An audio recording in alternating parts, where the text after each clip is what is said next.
দর্শক, এই ভিডিওটা মনে আছে? একবার দেখে নাও। উন্নয়ন করে দেব, আরো কর্মুক্ত করে দেব, ডবল ডবল চাকরি হবে, ডবল ডবল শিক্ষা হবে, ডবল ডবল কাজ হবে। আর স্মল স্কেল ইন্ডাস্ট্রিতে 1.5 কোটি ছেলে মেয়ের কাজ করে দেব।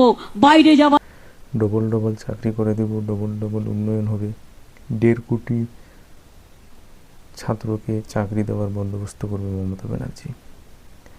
2021 সালের আগে এই কথাটা বলেছিল। ডবল ডবল চাকরি পেয়েছেন? অতএব উল্টো হয়েছে। চাকরি যারা পেয়েছে তারা এখন কলকাতার রাজপথে আন্দোলন করছে। মমতা ব্যানার্জি এমন চাকরি দিয়েছে যে সুপ্রিম কোর্ট অবধি রিজেক্ট করে দিচ্ছে। ডবল ডবল চাকরি হয়েছে তো। আমি দর্শকদের এই কথাটাই বলতে চাই যে 2026-এ আবার ভোট, আবার ডবল ডবল চাকরি আসবে। এবার কিন্তু ভুল করো না, এবার কিন্তু ভুল করো না। বোঝা গেল? আমি দর্শকদের এই কথাটাই বলতে চাই।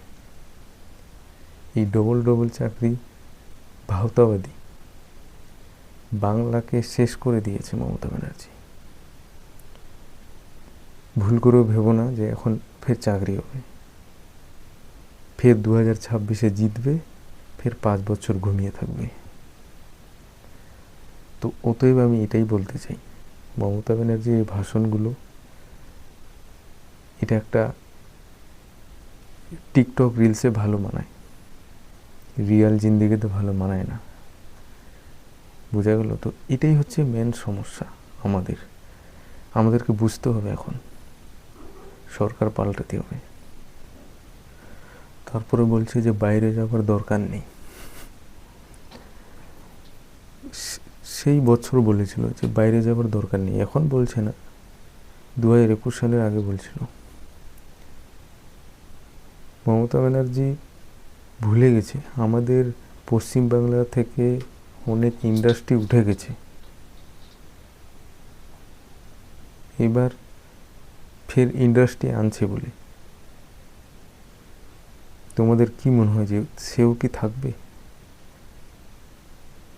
তিনি ইন্ডাস্ট্রিকে উঠিয়ে এখন ফের কথা বলবে, আমাদেরকে বলবে যে ফের ডবল ডবল চাকরি হবে, আমরা কোম্পানি বসাবো, আমরা এই করব ও করব।